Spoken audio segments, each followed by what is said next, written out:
You ask Tiger to solve. This deals with linear equations with one unknown.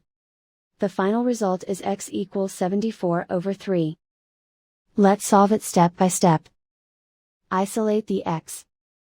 Multiply both sides by inverse fraction 2/3.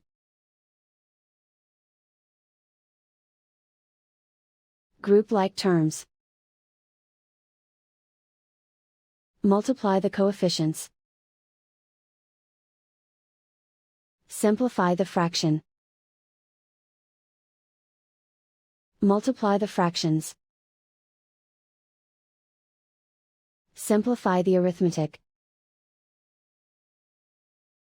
And so the final result is x equals 74/3.